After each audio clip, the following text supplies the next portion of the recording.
Ladies and gentlemen, we decided to do an impromptu commentary. John and I were having a discussion on Facebook regarding Raw and SmackDown as far as the potential eventual breakup of the Shield.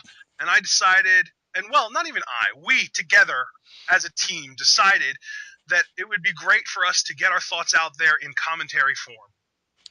Absolutely, Ashton. What's up, guys? We were discussing this, and at one point in the discussion, Ashton came up with an idea so mind-blowing, which we'll get to later.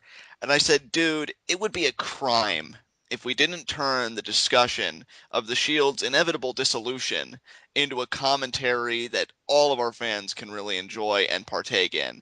And we agreed, and now here we are. And Ashton, I'm telling you, you can see the cracks already forming in the Shield. There are little subtleties that they give their little promos backstage as a group, and then Ambrose kind of takes the reins and he says, "Was the last standing champion of the Shield," or "I'm gonna speak for the Shield for a second," and you can see the glances from Reigns and Rollins. I really like how And they're I doing will this. say I've noticed that the death glares have more been from Reigns. Rollins doesn't really look like he's angry. He just kind of looks at Ambrose like he's listening to him. But Reigns looks like he's about to strangle him.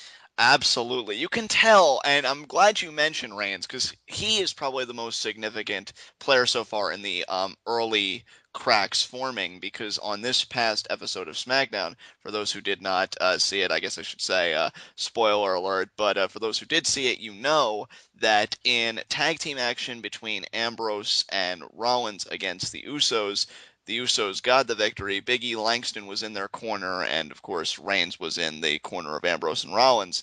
And at the end of the match, there was this big confrontation, and Reigns was looking amped up and pumped up to take on both of the Usos and Big E Langston, but Rollins and Ambrose talked him out of it. So you can see that Reigns is really breaking out into his own here, and it's really fascinating stuff to me. Yeah, and as far as I'm concerned, I think that the WWE has a serious problem with hot shotting. And when I say hot shotting, I don't even just mean flipping titles too fast, which I think is more of the traditional sense of the word. I just mean condensing storylines way too much. The Shield's breakup is a storyline that should, now I'm saying should, not actually will, but should start now like it did and not end until WrestleMania. It's the kind of thing that should have the seeds planted 6 months ahead of time, last 6 months, and then you have the blow off 6 months down the road. 6 months down the road, but the WWE is so, I don't want to say obsessed, but almost incapable of doing anything but hot shotting this kind of stuff. These guys are capable of turning a 6 month storyline into a 6 week angle, and that's a direct quote from something I said to John on Facebook the other day. And I think that because of that, again, this is exclusively my opinion on what I can see the WWE doing, not something that I'm trying to say is absolutely 100% going to happen or something that I'm saying needs to happen or anything along those lines. This is just what I think is going to happen. I think that the Shield is going to be broken up long before the Royal Rumble. Whereas John, on the other hand, and I'm going to just throw it over to you so that you can explain your side, John. No, absolutely. I do believe that the breakup is officially going to occur at the Royal Rumble. If not, it's going to be the first huge gaping hole in the foundation that we've come to know as the Shield. And to go into why, you can see the subtle seeds have been planted, and again, we kind of expounded upon, in particular, the actions of Roman Reigns. Even going back a little bit further than the Friday Night SmackDown episode that we talked about earlier on Raw, this past Monday, when Ambrose is saying that he's the last champion that the Shield has left. They all had a six-man match. It was impromptu because Langston was once again had a shot at Ambrose. Ambrose got himself, DQ'd again thanks to Shield interference. And Reigns got the pin for that team after a double spear to both of the Usos. So they're really making Reigns look like a monster. And Doesn't take too much effort either because he already looks like a monster. oh, absolutely, Ashton. And you know what? Like, even though they're two completely different entities, it does somewhat remind me of Batista's So, build yep. before his emancipation from Evolution. The biggest disparity, though, and I'm curious if this is going to come, in Evolution, you can see that Dave, like Triple H, would take pot shots at Batista here or there, and little subtle digs, and maybe you can accuse Ambrose of the same thing by proclaiming in one way or another that he is the leader of the Shield by labeling himself the last standing champion or this, that, or the other, but he hasn't attacked Reigns directly, at least not yet, and I'm wondering if that's going to come. Right. But regardless, you can definitely tell that Reigns is kind of the front runner to me right now with this whole dissolution of the Shield. What I predicted would happen at the Rumble, how I explained it to Ashton, I said I could see it going, and this is just hypothetical numbers here for the sake of the argument. We have Rollins enter first at say number 10. Reigns would come in at 15, and then Ambrose would come in at a number like 20. And individually, of course, we've seen that they can all hold their own. So maybe they even do get a few individual eliminations. But when they come together finally as a group, that's when the house really begins to get cleaned. And there's one point where the Shield make it to the final. I'd say 5 or 6.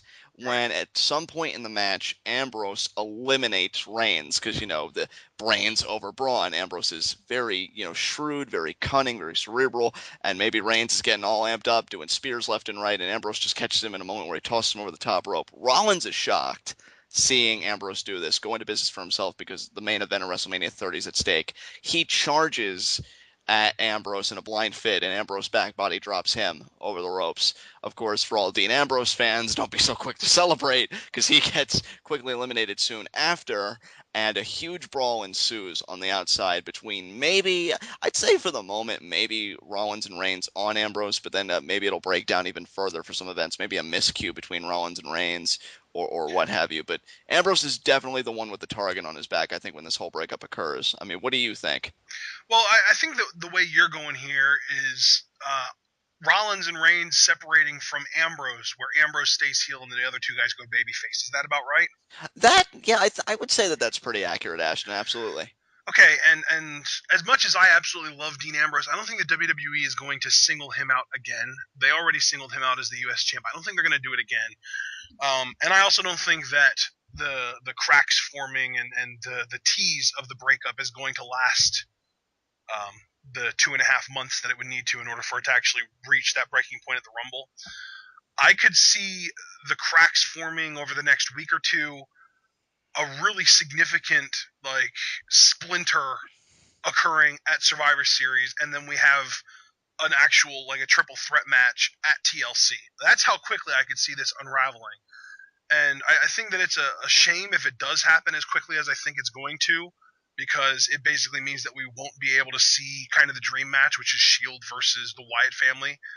But at the end of the day, the way that the WWE likes to build this stuff is the storyline starts, you get little tiny teases of it, and then within 2 or 3 weeks, it's going full fledged. This is a storyline. This is happening. Let's go. And they only have two more Raws before Survivor Series, and then I think it's 4 weeks between Survivor Series and TLC. And then, believe it or not, I think it's only another 3 weeks between TLC and Royal Rumble. So, either way, I really do think that the ultimate triple threat breakup match is going to be at TLC, and I think it is going to be a TLC match.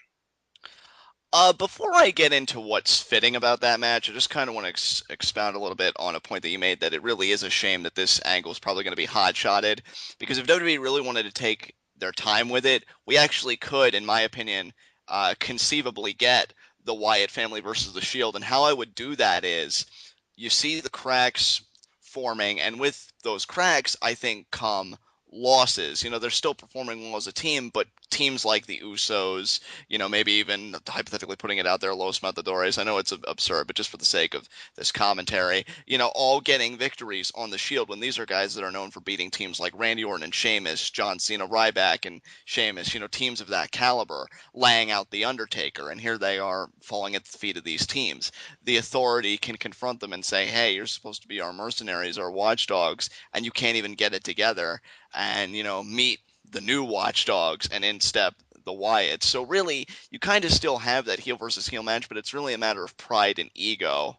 And then, the Wyatts could beat the Shield, thus solidifying their status as the new three-man, kind of group of domination and destruction, especially on behalf of the Authority.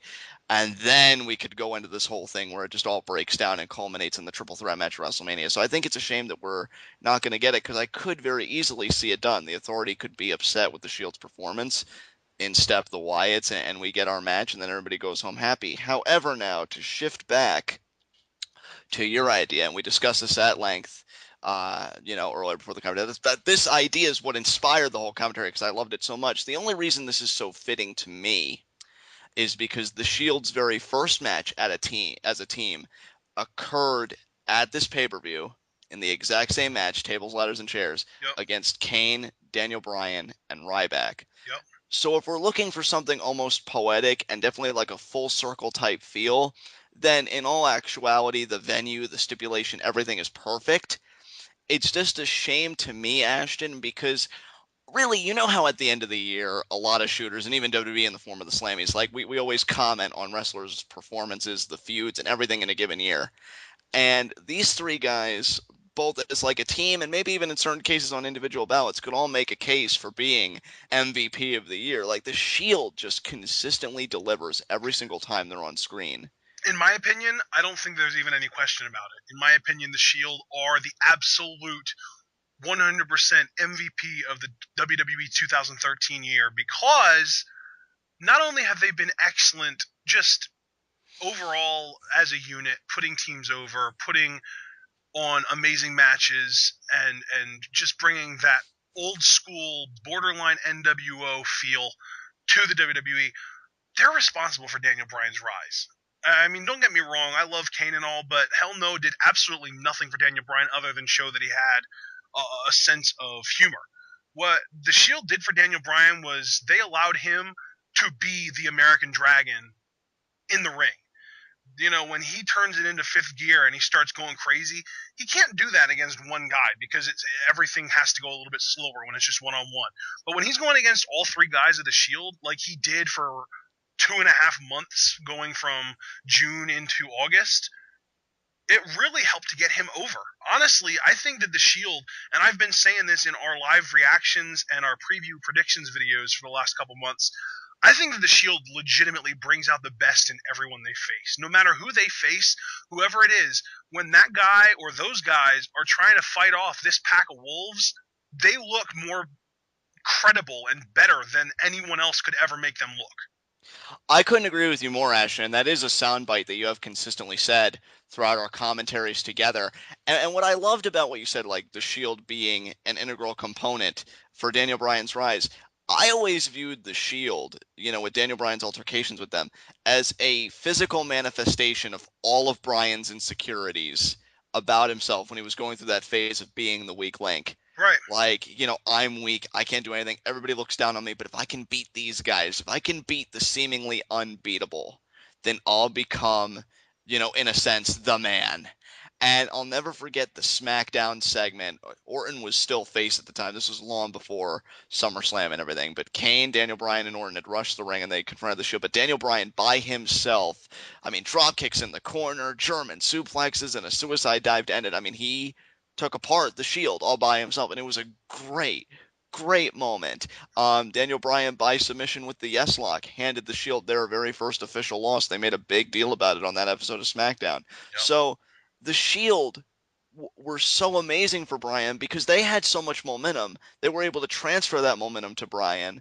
And even though in a lot of cases on his own, you could certainly see him as a viable world title contender, I think the Shield got him to that point of not just a viable contender, but yes, no pun intended, we want to see this man as our WWE champion. And I give them a lot of credit. They are three amazing performers. I've never seen a stable like this. I'm a huge Evolution mark. I look back to the feuds and the angles that took place during the Evolution era, but the thing is, they never demonstrated the cohesiveness of the Shield or the same mentality as they did. Just the way they carry themselves is really second to none. And what the point I'm getting at and why I wanted to enter this discussion about this is because they deserve something better at WrestleMania 30. And if this angle does get hotshotted, as you said, and we do it at TLC and it's a TLC match, no doubt it'll be an amazing match. Definitely another match of the year candidate under the belt of the Shield.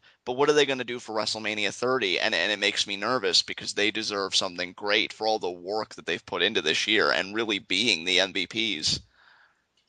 I absolutely agree, and I honestly, that's kind of where I'm glad you brought that up and the whole WrestleMania thing because that's kind of where I wanted to go next with this. As I said, I think that the breakup is going to occur leading up to TLC. I think we're going to get a TLC match, triple threat match between these guys, and what I could see happening is they would have a triple threat match to determine who gets number 30 in the Royal Rumble. Like whoever wins that triple threat match, like they would have a contract hanging by the ladder or hanging over the ring, and whoever gets the contract gets the 30 spot in the Royal Rumble. And then the other two guys get the 2 and 3 spots because they'll give Brian number 1, and then the other two guys will be responsible for making sure that Brian doesn't win. Obviously, that would fail, which would just further split the three of them because it'd be like whoever gets there at 30 is going to be counting on numbers 2 and 3 to stick through the whole thing because they're going to be teaming up on everybody and they just eliminate everybody one by one. But then they get eliminated somewhere in the middle of the Rumble, and number 30, whoever that may be, whoever wins the match, my guess would probably be Reigns, loses the match because he doesn't have any backup. But at the end of the day, I don't see Rollins and Reigns splitting from Ambrose. I see Rollins and Ambrose splitting from Reigns. Wow, so you see Rollins turning as well then? I no, not turning. I see Rollins and Ambrose staying heel and Reigns turning face. Well, no, actually, that's what I meant. Why was I thinking that Rollins was big? No, yeah, that's. I agreed with everything you were saying up until that point because this is where the discussion really gets difficult for me because I've been thinking about who's going to be heel, who's going to be face, who's going to be what, you know?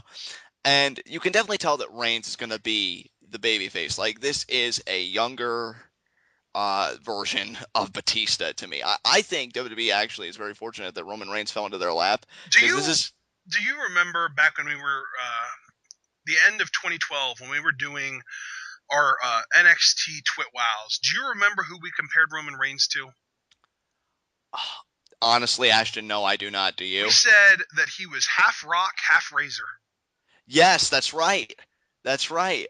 And And I see the Batista comparison, but I feel like the Batista comparison is more because of the booking, because it's so similar to how Batista got kind of sick of Evolution's crap and left the group, kind of like what they're doing with Reigns right now. right, But from a talent, look, talking, everything, it's you got to look at The Rock and Razor Ramon. He's got a little bit of both of those guys in him. right. Where I think Reigns is going to be such an impact player in the WWE going forward as a babyface is because, and I love Batista, okay? I actually enjoyed his singles run both as a babyface and as a heel. But the thing is, Batista was very old when he came into this business, at least old by our standards. Oh no, he was. I think he was like 31 when he actually started learning how to wrestle. Like, yeah, Right. he was old. Like in general, It def- in the wrestling business, 31 as a rookie is old. I mean, DDP was a little bit older than that when he started, but his career didn't last very long. right, right. And to me, Batista found his footing in terms of like connecting with the crowd and everything, very late into his career. Reigns has got time on his side, and I think that is going to be a huge asset to him. Right. Huge asset Yeah. because I think he's going to do more. So really, if anything, I'd almost want to compare Batista to Roman Reigns because he only found his charisma later in his career, and I see Reigns having that charisma now, and I can't wait for him to unleash more of it onto the audience as a babyface. But Rollins is the conundrum. Ambrose to me is a lock. I've actually come and told you personally, and surprisingly, you've told me that you believe Ambrose can work as a babyface in like separate conversations. But I just believe Ambrose to me just strikes me as a heel for life. Rollins, Well, though, you know it's what though, tricky. dude?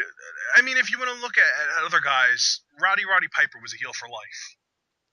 Right, And nowadays he gets pops. And I shouldn't even say nowadays because he's retired and everything, but there were points in his career that he was a babyface because the crowd bought into him. The same you can say about Jake Roberts. He was technically a heel, but he got cheered too. There are always going to be heels who are just so cool that the crowd cheers them. oh, definitely. I think Ambrose, to a degree, certainly embodies that ideal, especially in this day and age. We're talking 2013 here, Right, where exactly. so many bad guys are cool. Like even Randy Orton, you can tell still gets pops every now and then because he's Randy Orton. He just has a presence and a certain connection with the crowd that they just they fawn all over. It's like Randy Orton, that's the guy I want to be. And Ambrose, I think when he talks, he's gonna be a lot like a Jake Roberts to me, where when he talks, even if you're hating who he's talking to or what you're talking about, you can't help it in the back of your mind but to believe it. So like Ambrose and Reigns to me, they're pretty secure. Rollins to me is the wild card because I think the closest that you and I have come, especially you, 'cause you were the first one to come forward with this statement. I just signed on to it. You said that you see Rollins being like Jeff Hardy without the personal demons that Jeff Hardy succumbed to throughout his life. And that to me is a very accurate depiction. I think Rollins of the three guys, to me, and I don't know if you disagree, he's probably going to get the most traditional build of the three. And by that I mean, mid card champion, and then maybe have some upper mid card feuds, and then maybe get that world championship shot. Whereas I can see Ambrose getting there relatively quickly, and I personally see Roman Reigns getting there first. I mean, what are your thoughts about that? I think Rollins is going to be stuck in the mid card for a really, really long. I mean, upper mid card, but mid card nonetheless. Think about Jeff Hardy. Think about him. He was tag teaming in '96, and he didn't win his first world title until what, '08, '06, maybe '07, somewhere around that range. Right, It yeah. took him over 10 years to win his first world title. And really, they didn't even start looking at him as a potential world champion until at least, what, '05, '06? He didn't start competing against main eventers until, what, '04, maybe '03? Somewhere around there. It's one of those things where. And then another guy that I would throw out there as far as just a booking comparison goes is Ziggler. Sad as it may be, Ziggler has been with the WWE since, oh my goodness, what, '05? Yeah, dude. That sounds And about he right to has me. never had a world title run longer than like a month. He's in. I feel like in the WWE's eyes, he is the definition of a transitional champion. You put the title on him to go from one babyface to the next because you don't want to keep it, or you don't want to keep it on the first babyface, but you don't want to turn either one of them heel. It's a shame because I look at a guy like Rollins and I see somebody who could probably do great things with the Intercontinental Championship if they put him on him, or the U.S. Championship. And you know what I think Rollins needs? Because again, now that we've gotten on the Jeff Hardy comparisons, like in my mind, I'm just sketching out all this stuff. Jeff Hardy, when he competed in a ladder match against The Undertaker for the Undisputed Championship, a lot of people call that a defining moment for Jeff Right. Hardy. Yep. But the biggest problem was, again, because of Jeff's personal demons, and I don't mean that as a criticism. I mean, hey, you see our industry, you see a lot of people suffered from them, but I don't think he was ever really able to capitalize on that moment. Whereas Rollins, like, he's got his head on straight and he's got his head in the game. If you were to give him a very competitive match, say against a John Cena, man, I wish Undertaker was healthy because maybe he'd be good for that spot too. But I mean, Undertaker in this day, CM Punk, just give him a really competitive one-on-one match against a top Right. babyface. And I'm not really even going there with this. What I'm saying, and this kind of comes down to WWE's politics. The Right. guys that are really, really, really good at selling, like Ziggler, like Hardy was, like Rollins, don't win a lot of matches. They lose a lot because they're so good at selling, because they're so good at putting other people over. So they lose a lot of matches. They don't get a lot of main event titles. They get a lot of mid card titles because that mid card champion is his job is to put other guys over, make other guys look good. And that's what I see Rollins being. And it's one of those. It's another thing like the last commentary we did where being really good at selling is bad for your character, bad for your personal career growth, whatever you want to call it, because it holds you back because the WWE likes you to be losing, likes you to be putting other guys over that aren't as good at selling as you. That's the story of Dolph Ziggler's career. Yeah, that really is. I even think back to Jeff Hardy's very first WWE Championship reign, like when he finally won the title. He lost it a month later to Edge Yeah. at, I believe, the Rumble because Matt Hardy turned heel on him. So even when he finally, after all of that chasing and all of that build, only held on to it for a month, and that could be the curse, so to speak, of Rollins because he's so good at what he does in terms of selling. He may have guaranteed himself to never really get that very long reign, that reign that says, hey, I can carry this on my back and I can carry it well and better than all my peers. I don't know if he'll ever get that chance to stand in that kind of light. Right. I mean, What? if you really want to think about it, the only guy in wrestling history, really, who has ever been considered the top guy in the WWE, who was in that classification of guys who sold everything and bumped like crazy, was literally top five as far as horrible people and backstage politicians goes, Shawn Michaels. I was just thinking, Sean, And absolutely. he didn't get to the top because he was so great. He got to the top because he was great, he knew it, and he basically forced the WWE's hand. He said, "Look, I know I'm good. I know I'm better than everyone else here. What do I have to do to be a top guy?" And people don't do that nowadays. And it's not because they aren't hungry. It's because it's unprofessional. It's because it's you know you're supposed to let the writers do their jobs. You're not supposed to do it for them. And Sean stepped on people's toes to get where he got. And people aren't going to do that these days. No, they are, and in a certain aspect, I kind of think that that's a shame because actually, that's actually what you just said was a direct passage from his book, which I used to own, Heartbreak and Triumph, and he went right into Vince McMahon's office. I think he cut in front of Hulk Hogan and Randy Savage of all people. And he said, Vince, what do I have to do? I want to be the man. What do I have to do? Vince just nodded his head and he said, you just did it. And so I think Vince really appreciates when you're willing to step on toes and exude that hunger. And I don't see Wait, wait, wait, Rollins as wait, wait. that. I have to stop you there. Vince used to appreciate it.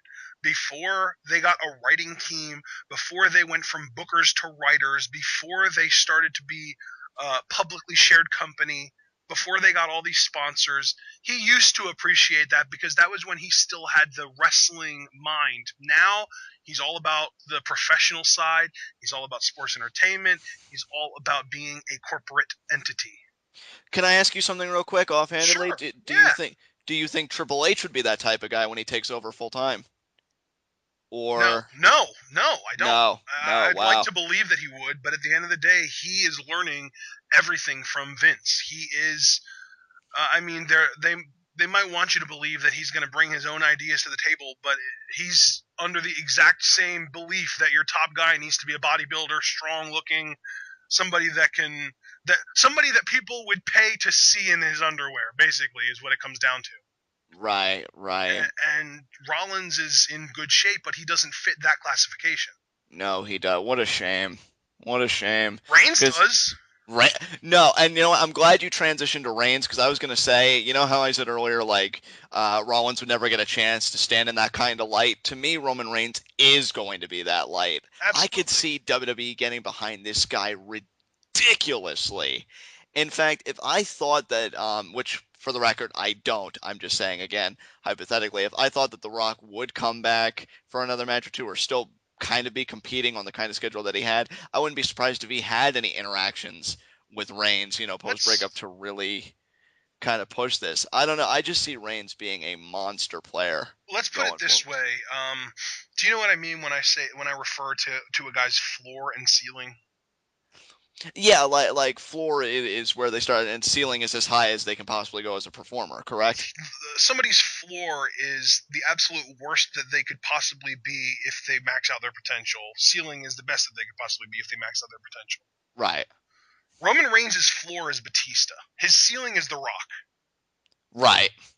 That alone, I mean, just let that sink in. That's not a bad floor, and that's not a bad ceiling. That's what I'm like. On the other hand, Seth Rollins' floor is like Marty Jannetty, whereas his ceiling is Shawn Michaels. Like it's a It's such a much more climb. yeah. It really is an uphill battle, and I would put John Morrison in that category too, where No, absolutely. they're either going to flame out or they're going to be mid card for life, or if they really push and they do the backstage politicking and they do not take no for an answer, that's where they're going to be. They're going to be up at Shawn because that's the level of talent that Rollins and guys like that possess. No, dude, you won't get any arguments from me as the bona fide John Morrison mark, and I could gush about him all day. You know that, but in a very serious context and in a very serious dialogue, I wholeheartedly agree. We know the mentality that it takes to survive and thrive in WWE, Right. I and don't it's know if you've heard this or not, but in the WWE, Vince McMahon has kind of like a mental test that he does. He can potentially see you as a top guy, a top face in his company, if he feels like you look like you could beat somebody up in real life. If you look like you could win a fight in real life, you have potential to be a top man for Vince McMahon or a top face for Vince McMahon. That's why all of his guys, Austin, who has like the I'm gonna beat you up in a bar fight look, The Rock, who just looks like a freak athlete who could punch you one time and knock you clean out. Guys like that, Hulk Hogan, 6'8" and 300 and some pounds. I mean, most people would be too scared to even get into a fight with him. It's not about how tough you are, how talented you are. It's about if you look like you could win a fight. Rollins doesn't have that look. Ambrose doesn't even have that look. Reigns does. Reigns absolutely does, and I have heard that for the record that that's Vince's kind of mentality, and I do think it's a bit regressive in my personal opinion, but this commentary isn't about that. Well, it's worked for Reigns, this long. yeah, well, really, Reigns definitely fits that mold. Hell, he is that mold to me. The guy's spear. I mean, we've said it's practically Okay, on the level of we're just gushing about members of the Shield now. Goldberg. Let's kind of drive back.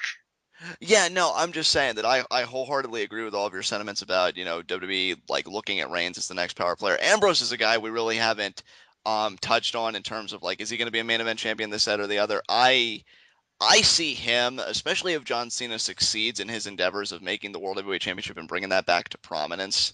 I could see Ambrose doing great things with that championship first, but I will go on record right now and say that I think Ambrose is destined at one point or another in his career to be a WWE champion, and I don't think that's an honor that in this day and age in WWE, I don't think that the creative team or anybody really takes lightly like they used to, where it seemed like the title was just another prop for a game of hot potato. You can tell with the reigns of like Punk and now this big angle with the Authority and Orton and all these champions that it's really regained its prestige and its lore as the championship. And so when I say that I feel that Ambrose is going to reach that pinnacle, that's the biggest compliment I could give a guy. I mean, Well, I mean, can't if you wait to see think what he about, does. I think was it William Regal or Jr. I think it was Regal. It was Who Regal. said, yeah, who said Ambrose is everybody's best opponent for the next 10 years. And really, that's what it comes down to. He's everybody's best opponent for the next 10 years. You don't need a world title to fill that role. I honestly do think that maybe eventually he'll get one, but how do I put it? He is Jake the Snake Roberts at this point. He is a modern version of Jake the Snake Roberts. He doesn't need titles to get over and to be a legend in this Right. business eventually. I wouldn't be surprised if the WWE eventually put one on him, but I don't. I honestly like just thinking about him with the world title or the WWE title just kind of weirds me out. Like I don't feel like he needs it. And he certainly doesn't. I feel like he should be like this cerebral freak who does what CM Punk does and comes out and cuts amazing promos every week, gets inside people's heads. You know what? I could see him being, as far as a heel goes, on the same level as Edge. Yeah, definitely, Except definitely. without the slutty girl hanging off his shoulder. But you get the idea. It's a shame. How can I articulate this next point? Because Ambrose is a guy that I can definitely see what you're saying. Actually, it would be weird to see him pursuing championships because to me, Ambrose is a guy that for me personally, watching him just seems like a guy that would be content just watching the world burn. Maybe not to the same level as a guy like Bray Wyatt, but I just get that same kind of vibe from Ambrose. So for him to pursue a championship, I I could picture him more pursuing wanting to destroy the championships and just destroying the entire WWE. That anarchic kind of Yeah, personality. as far as a heel goes, I think that if we're keeping to, I mean, if you want to look at wrestling as a whole, he's a combination of Jake the Snake Roberts and Roddy Piper. That's cool. But if we're talking more modern comparisons, Legend Killer Randy Orton meets Rated R Superstar Edge. So he is the singular version of Rated RKO. And you know what? I shouldn't even say Legend Killer Randy Orton. It's more like IED Randy Orton. Yeah. No, That that kind that's of more that accurate. level of sadistic is where Ambrose can get, and he's not going to get. I mean, he'll get cheered randomly by certain venues like Madison Square Garden, places that are smart crowds, WrestleMania crowds, but in general, he will never get as over as Randy Orton or Edge have gotten over as baby faces. So he's going to be a heel for a lot longer. No, absolutely. And you know what? Like you saying all of this really made me realize just now that I think I would prefer Dean Ambrose having very personal, very volatile feuds where he's like this, again, anarchic, psychotic antagonist. Those types of feuds with like a Punk, a Bryan, and a Cena, three names right off the bat. in exchange for 3 world championships any given day of the week, because I think he could push those baby faces to the next level and really be a bona fide antagonist for these guys. Exactly. He is basically everything that the WWE wanted Rise or not Rise, Embrace the Hate version of Kane to be. Yes, He is that top heel that can take a split crowd and force them all over to one side. because you've shown me Ambrose's feud with William Regal in FCW. Yep. And I know how he works and I know how he operates. And I mean, if we really want to put the Bellas to good use, I could see him like legitimately tormenting Nikki Bella to get to John Cena and maybe Bryan. Okay, now we're veering way too far off Yeah, course. but again, just to bring it back, I just see him being like the next like Triple H in terms of cerebral heel, but far more sadistic and far more morbid. How's Yeah, this for you? He's an in shape American William Regal who doesn't do drugs. there you go. That's we can really just end this whole discussion on that note because that I think is perfect. I mean, think back to Regal's GM days. King Regal?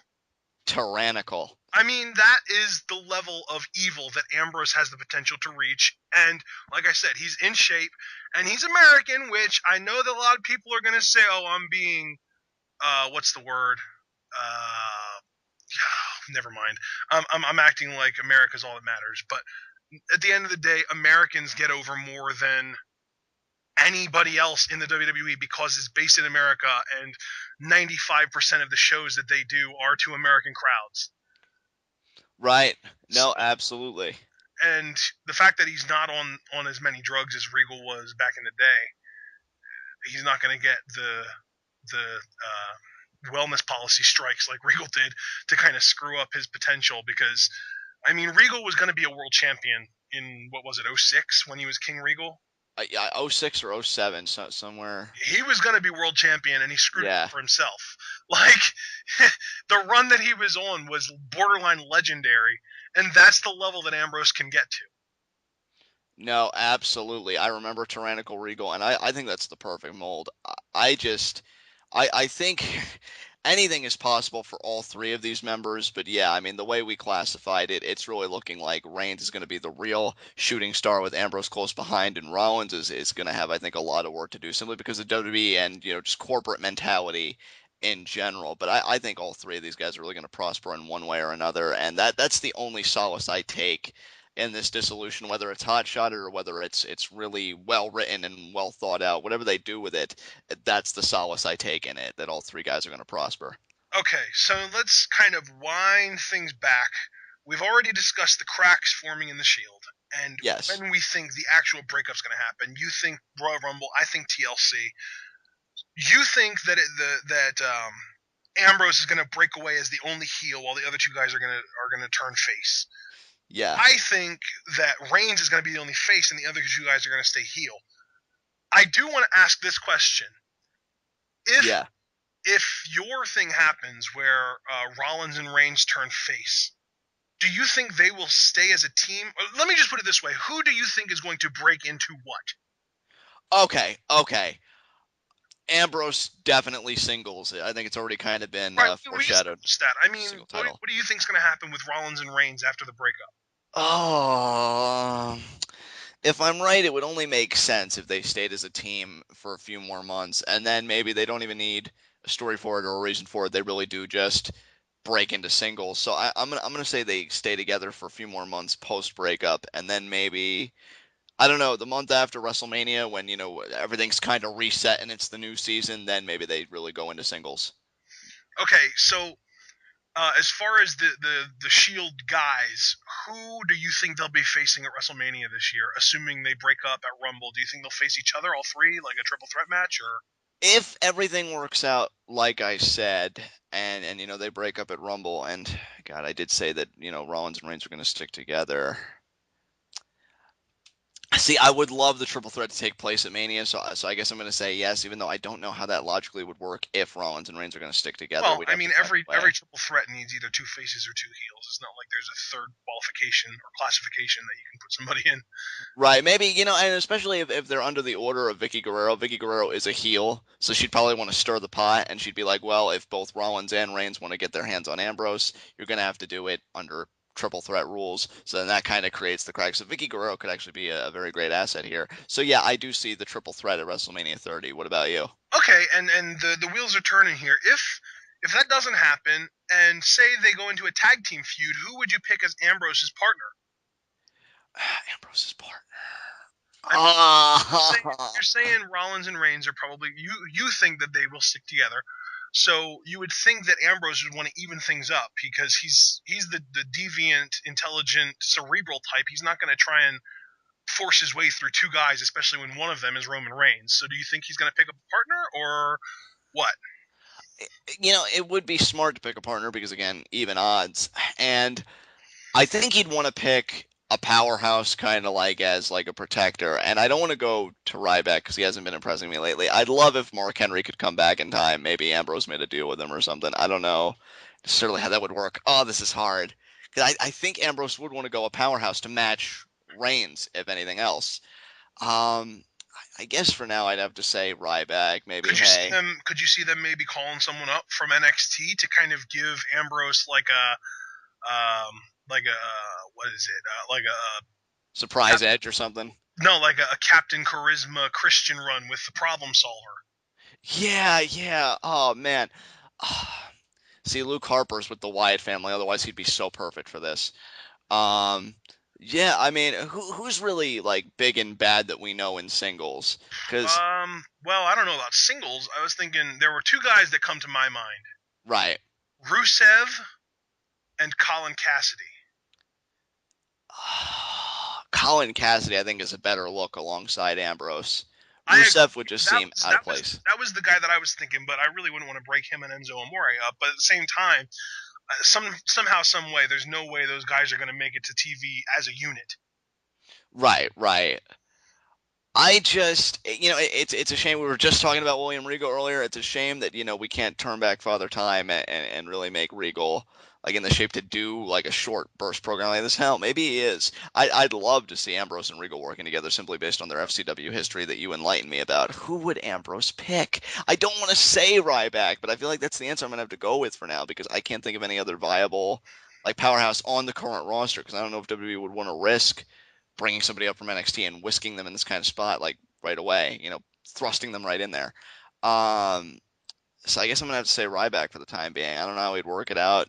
Maybe just say, hey, Ambrose and me, we kind of see eye to eye that we don't like either one of you, and we're gonna crush you. And maybe Ryback could even complain, hey, I'm not on the card. I'm not on the WrestleMania 30 card. And then maybe that could be a little something. Then Ambrose pulls him aside and he's like, hey, I got a little something for you, and they do that. I don't know. Right? I Yeah, could see that happening. Okay, that's viable. I mean, obviously, I'd like to see Ryback do something higher on the card, but that could be very good, very interesting. right. As far as I go, like I said, I think Reigns is going to separate as a babyface, and when you're a powerhouse babyface and your two main obstacles are smaller guys, 2-on-1 makes a lot of sense, and that would get Reigns really over too. Right, So, right. and then it makes me wonder if Reigns would break away from the Shield, and like I said, I mean, if you just watch Raw and SmackDown from this past week, that seems to be the direction they're going. Who do you think that there would be a chance that Ambrose and Rollins would kind of agree that Reigns has been too volatile? They need to let him go out on his own and get a new third member for the Shield, or would they just kind of stick together, or would you just break it up completely?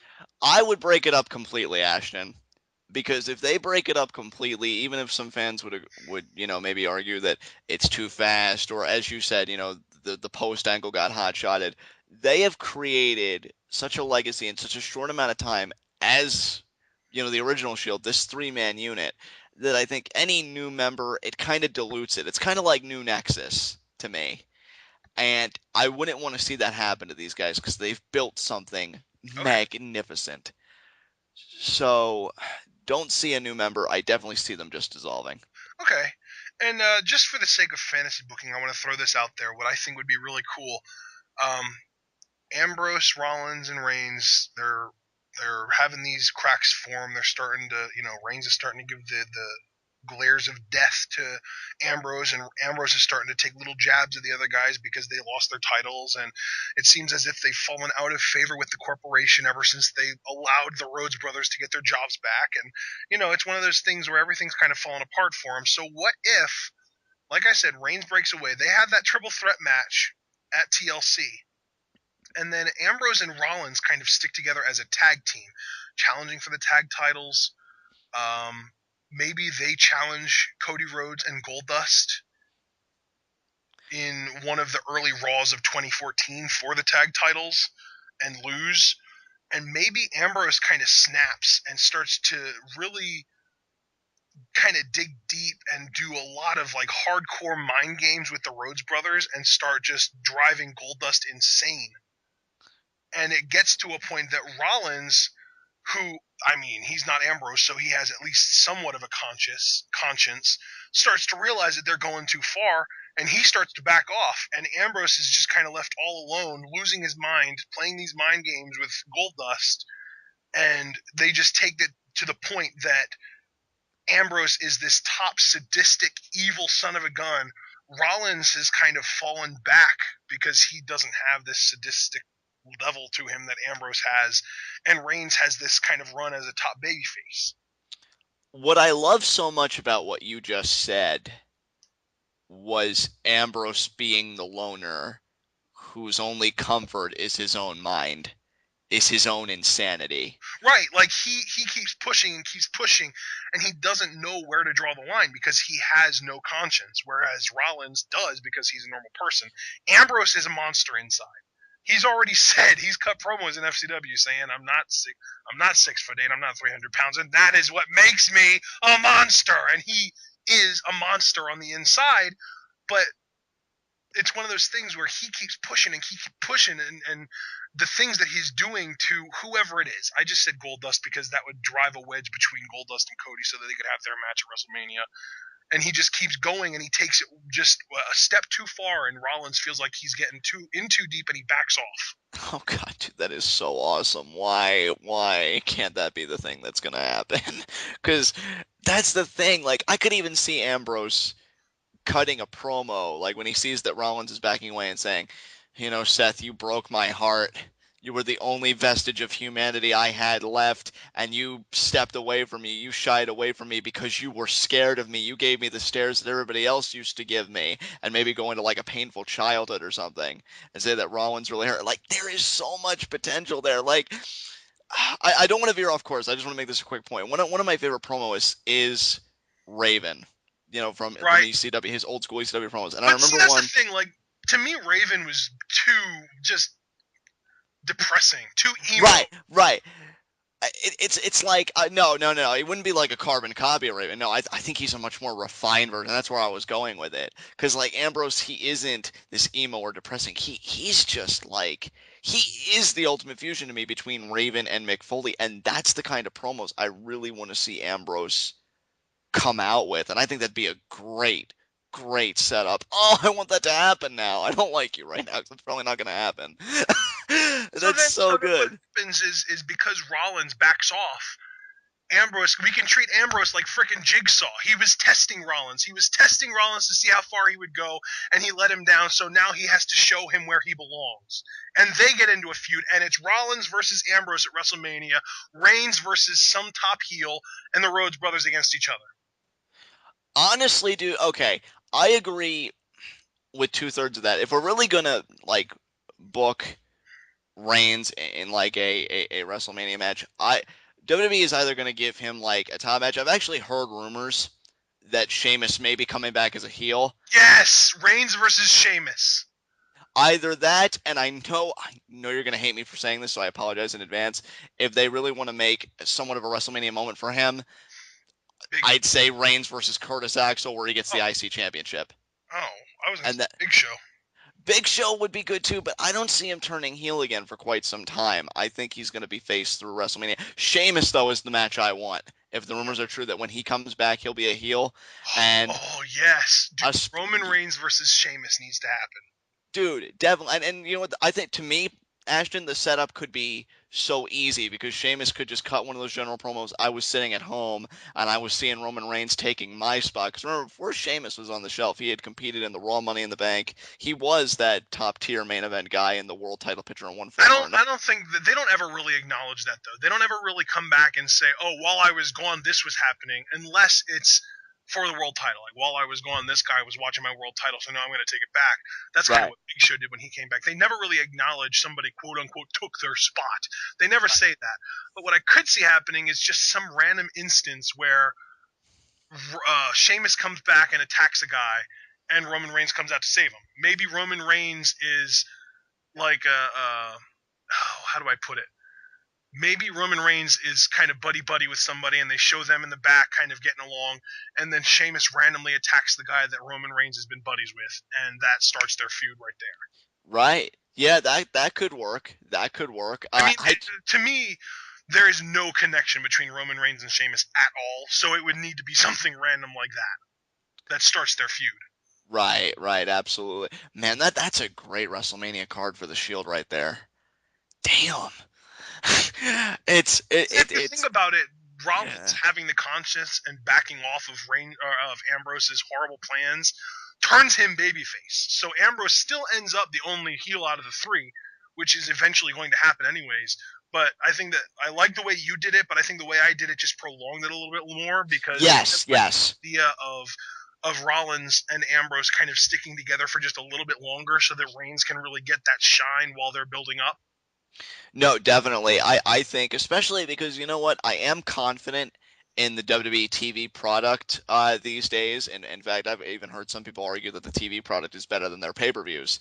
So, like, us prolonging this whole Shield angle in the current WWE, framework and the current WWE product, I have confidence in that. So I think the longer it goes, the more possibilities are created, and yes, yes, loving it, love everything you've said because Okay, so now yeah, let's back off a little tiny bit and say if the WWE does this angle right and they don't yes, hot shot it and they don't push it too fast and they extend it to the point that the blow off is at WrestleMania, how would we book this thing? oh God, 'Cause, do you want me to go first on this? yeah, go first on it. This way I can have a chance to gather my thoughts. Okay, to me, we have to have at Survivor Series, all three guys from the Shield have to get eliminated because that cumulative loss will weigh on them.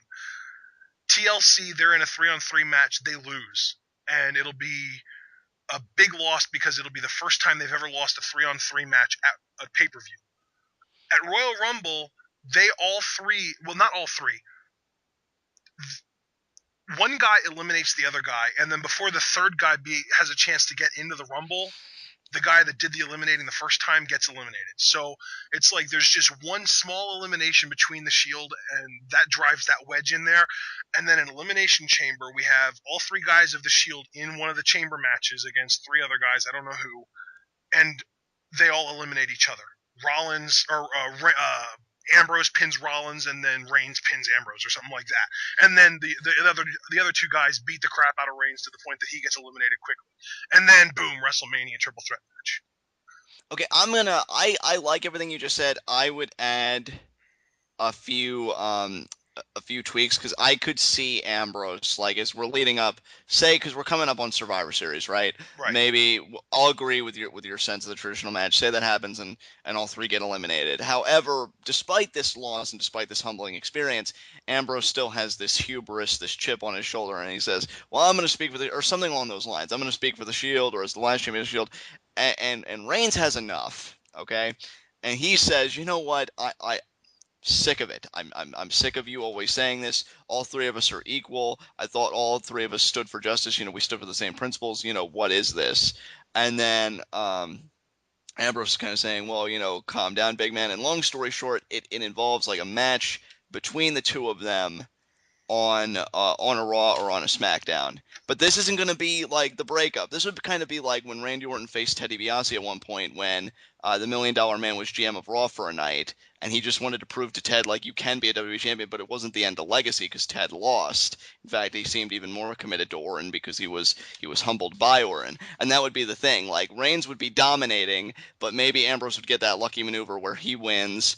Reigns is hot, but Rollins kind of comes in. He plays peacemaker, and he says, "Okay, look, guys, we're like brothers. Brothers fight, but they come back together stronger than ever. So they put it behind them. Then we get to TLC. I agree with you again.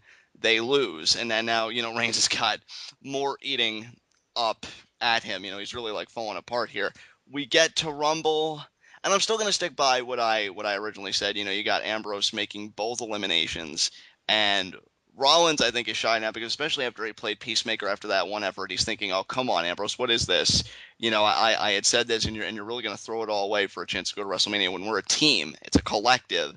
And that happens. And then Chamber, Chamber, I could see. I want Reigns to get his redemption, but only slightly. I would like to see a spot where he spears Ambrose through a glass pod, Yeah. personally, and like Yep. really make Ambrose eat it. But he still eats a pin. All three, of course, lose. And then at WrestleMania, we get it, and maybe we can have the divide in between, Reigns and Rollins, maybe a few miscues and a few tag matches, and then Rollins just gets sick of just being babysitter and a referee, and he just wants to go his own way, and then we get our triple threat at Mania. So it's really the antagonism is primarily between Reigns and Ambrose with Rollins playing referee, but when he finds that Right. his refereeing and his officiating isn't working, he's just like, I can do so much better than this. I was the very first NXT champion, for God's sakes, before I came here. I don't need this. I'm out. So, that to me is kind of how I see the psychology of the split going. Okay, so you almost see it being like more passive aggressive split. Yeah, yeah, really. That's a good word for it. Okay, interesting. All right, I like both of our scenarios. That was good stuff. Okay, so I think that's about all. We've kind of beaten this horse until there's nothing left to beat. Absolutely. I've said So everything I can say, so. the last question that I do want to throw out there: who do you think out of this group is going to win the first championship, regardless of whether it's a main event, mid card, whatever? And obviously, when I say first championship, I mean after they've all lost the ones that they've already won. Yeah, yes, yes, of course. Definitely Reigns, I think. Yeah, Definitely Reigns. I would have to, and I would even go as far as to say it'll probably be a main event championship. I'm thinking he's either going to, and I mean by the end of 2014, he's either going to be a world champion or an intercontinental champion. Yeah, I could definitely see him getting the legend killer Randy Orton kind of treatment, where he really gets that build and it all Did culminates. Batista ever win a mid card title? No, he did not I didn't actually. think so. That's probably just because of how old he was when he started, though. They didn't feel like they had time to give him a mid card treatment. Right. Okay. Just wanted to be clear on that. All right. And we've pretty much gotten our WrestleMania 30 predictions out of the way as far as the Shield goes. Yeah, really. All right. I think that's about it then. Unless you have anything else to add to this, I think we can wrap it up. No, man, I'm good. That was awesome. Okay. Well, hopefully the incoming breakup of the Shield, whether it's next month, 2 months, or 4 months, hopefully they keep it interesting and they don't just kind of say, "Oh, okay, we're done. See you guys." I hope so, dude, because I mean, if they put in even 1/5 of the effort as we did into this commentary, merely discussing possibilities for this breakup, it could be something so special, and that's what they deserve. And at the end of the Absolutely. day, I would honestly love it if they would keep them together long enough for them to have a match against the Wyatt family. I just don't see it happening. Unfortunately, neither do I. We'll just have to see what happens. Believe in the Shield. Believe in the Shield, and we are going to end it on that. Believe in the Shield.